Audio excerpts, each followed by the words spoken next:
Welcome to class 9 students. This is the continuation part of the chapter transpiration.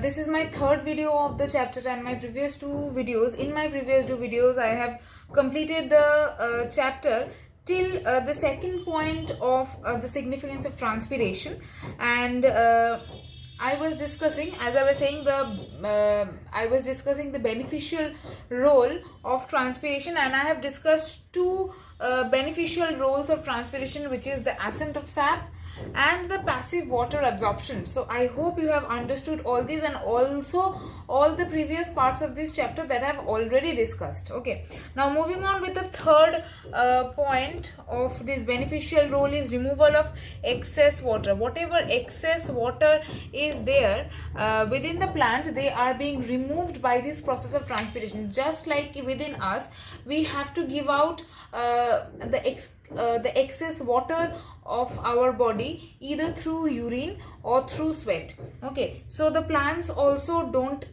need to get rid of the excess water of their body. Plants absorb a lot of water than required by them. The excess is removed through transpiration. Okay, means whatever is needed for their respiration, photosynthesis and all other metabolic processes, even after that whatever is left out, that is given out in the process of transpiration. Point number 4 is translocation of minerals. Point number 4 is about the minerals, how these minerals are translocated. Translocation means transferring from one part of the plant body to a different part. Okay, the minerals absorbed by the roots are translocated to all the parts of the plant along with the water column moved by transpiration. So when the plant absorbs water from the soil through the root hairs, not only water comes along, not only water is absorbed, along with it all the nutrients from the soil are taken in, and those nutrients are being transferred to every part of the plant body along with the water through the water column, which is the xylem. Okay, now this transpiration causes a transpiration pull over the water, right? And as a result, lot of water is being absorbed from the soil. So along with that, not only water, a lot of nutrients are also being absorbed from the soil, and they are being translocated or transferred or reached out to different parts of the plant body due to transpiration. Okay, next one is point number 5 is cooling effect. Cooling effect. So just like in us, when we are suppose it's a very hot and humid day and we are feeling very hot, it is 50 degrees Celsius outside, so to keep our bodies cool, what we will do, we will sweat. Okay, so so that the core of our body remains cool. So similarly, the plants give out water for the same purpose, to get or to achieve a cooling effect. Transpiration prevents the heating of plant leaves during excessive day temperature. It causes a cooling effect by removing certain amount of heat. So along with the water, just like along with the sweat, our body temperature also goes down. So along with the transpiration, means the giving out of the water in the form of water vapor, a lot of temperature of the plant body is also given out. So and the plant temperature of the plant body remains at a lower temperature. Okay, point number 6. So let me rub the first 2 points, then I can if I rub this one only, that will be okay, because 6th is the last point. Maintenance of optimum turgidity. So what is turgidity? Previously, while talking about in your lower classes, while talking about Gerd cells, I have talked about turgidity. Turgidity is basically the capability of anything to remain bulged or to remain swelled up. Okay, so the opposite of turgidity is flaccid, when something becomes means when something shrinks.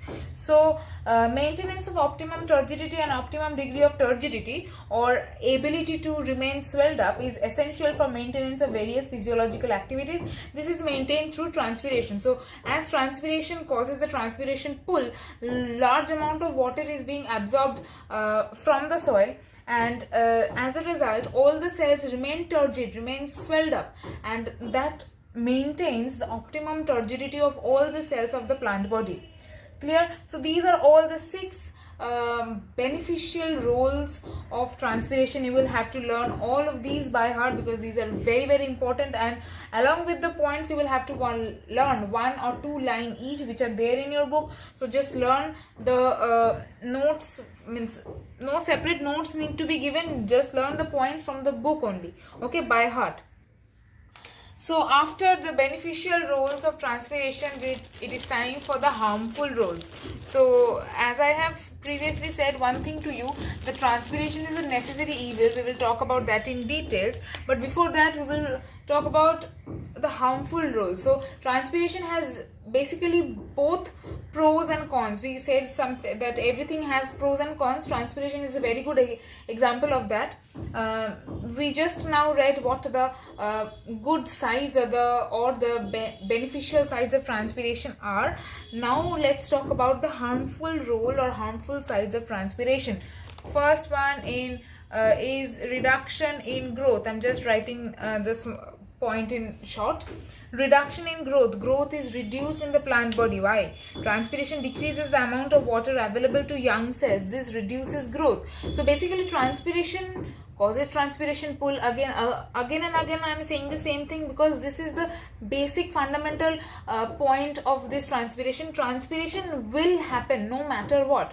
So transpiration will cause a transpiration pull over the water column, and that will cause to absorb more and more water. So as more and more water is absorbed by the root hairs from the soil, it is all being taken up for transpiration, and there is no or very little water left for the growing cells or the very young cells which need water to grow much. So since there is very little water left for the young cells, growth does not take place properly. Second one is wilting.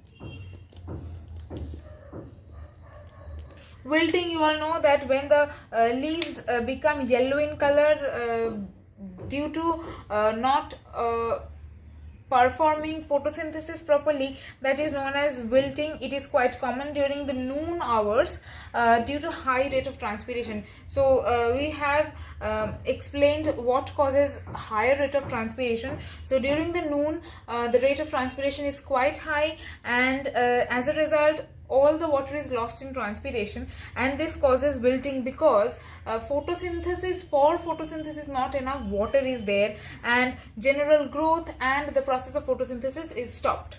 Okay. Third one is loss of energy. Energy is also lost since transpiration is ultimately a physiological process that the plant needs to perform. Without fail, it will perform transpiration. A lot of energy is wasted in absorbing and lifting, means it needs to absorb more and more water, so that needs energy. It needs to lift or transfer the water absorbed to different parts of the plant body, means all the leaves of the plant, that needs a lot of energy. So all these energies, means all these amounts of energies are lost as a result of transpiration. Okay, so these are the 3 harmful roles of transpiration. Now let me tell you something, that transpiration, I am writing in short, transpiration is a necessary evil. This was said by the scientist Curtis. He said that transpiration is a necessary evil. Why? Just because of all the things that we read previously, because it has a few beneficial roles which cannot be neglected. Also it has some harmful roles which cannot be neglected. We could surpass the harmful roles, but on the other hand, transpiration has its own beneficial roles which cannot be ignored. So we cannot do without transpiration, but transpiration causes harm to us. So that is why transpiration is known as a necessary evil. This question can come. It is a very important question, and there you will have to write the beneficial roles in short, the harmful roles in short, and then you will have to write that for these reasons transpiration is regarded as a necessary evil. Okay, so here I complete the chapter transpiration. It is a very small chapter, no doubt, and then I will continue with the next subchapter, movement of water, minerals, foods and gases, in the next video. Okay, thank you.